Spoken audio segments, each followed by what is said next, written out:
এখানে যে মানে বিভিন্ন কালারের কচু গাছ এটাকে বলে। কচু গাছের মধ্যে পাতার মধ্যে বিভিন্ন কালার হয়, পাতাবাহারও বলা যায়। এই গাছটা হচ্ছে তোমার অনেক আগেই রোপণ করেছিলাম, অনেক দূর থেকে নিয়ে এসে। তো এই গাছটা এখানে দেখা যাচ্ছে প্রায় উঠতেছে, বাট এখানে আরও আদার্স গাছ আছে যেগুলো এই গাছটা যেহেতু অনেক বড় হচ্ছে, কারণ মুখির যত ডিম দিচ্ছে তো ভাবলাম এখান থেকে এটাকে সরাতে হবে। তো সেই জন্য এটাকে তুলে ফেলে এখানে যে আমি বিভিন্ন জিনিসের সবজির পাতাটা দিয়ে এগুলো হচ্ছে গিয়ে দেখা যাচ্ছে হচ্ছে এগুলো মাটি তুলে দিয়ে তারপর আবার এটাকে যেরকম আছে এরকম ঠিক করে দিলাম।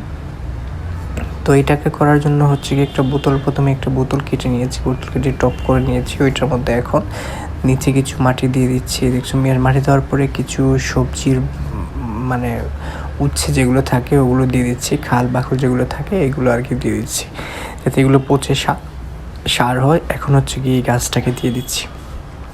গাছটা রোপণ করতে গিয়ে অনেকগুলো ছোট্ট একটা গাছ এনে রোপণ করেছিলাম, কিন্তু ওটা পেরে অনেক হয়ে গেছে। তো এখান থেকে কিছু সরিয়ে হচ্ছে গিয়ে একটু যেহেতু হাইড্রোজেন হচ্ছে সুন্দর জুড়ে জাতা দিয়ে পুশ করে তারপর এটাকে এখানে রোপণ করে দিচ্ছি, কারণ এখানে এটাকে রোপণ করে যতটুকু বাড়ার আর কি বাড়বে। তো সেই জন্য এটাকে এখানে দিয়ে দিচ্ছি, দেখতে পাচ্ছ।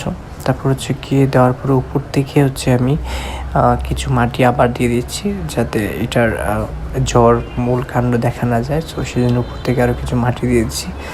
মাটি দিয়ে এটাকে পুরো শক্ত করে দিচ্ছি, যাতে গাছটা পরিপূর্ণভাবে বেড়ে উঠতে পারে। তো এই হচ্ছে গিয়ে দেখতো চারিদিকে মাটি দিয়ে দিচ্ছে। মাটি দিয়ে দেওয়ার পরে গাছটা যাতে মজবুত হয়, কারণ নিচের দিকে তো কিছু উচ্ছেদ আছে, এগুলো পচে গেলে কিন্তু আরও নিচে নেমে যাবে। তো সেই জন্য একটু জোরে করে উঁচু করেও মাটি দিয়ে দিচ্ছিলাম।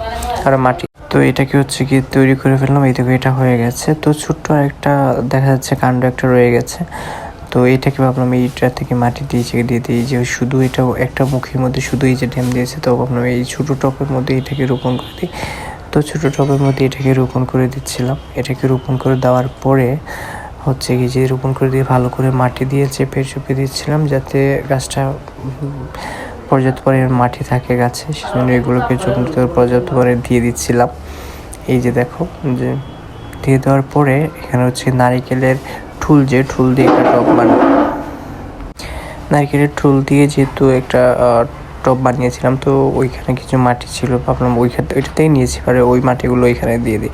কিন্তু দিয়ে দিতে গিয়ে এখানে দিয়ে দেওয়ার পরে একটা সমস্যা হচ্ছে কি, এটাতে গিয়ে টুলটা একটু বাঁকা, নিচের অংশ একটু উঁচু, সেই জন্য এটা একটু ব্যাকা হয়ে যায়। সেজন্য এটা ভাবলাম ঘষে এটাকে একটু যদি ঠিক করা যায়। তো এটাকে ঘষতে একটু করে ঠিক করতে চেষ্টা করতেছিলাম। তো এইভাবে হচ্ছে গিয়ে আমি গাছগুলো রোপণ করে দিয়েছি। তো থ্যাংক ইউ সো মাচ সবাইকে। ভালো থাকো, সুস্থ থাকো, আমাকে সাপোর্ট করো। Thank you.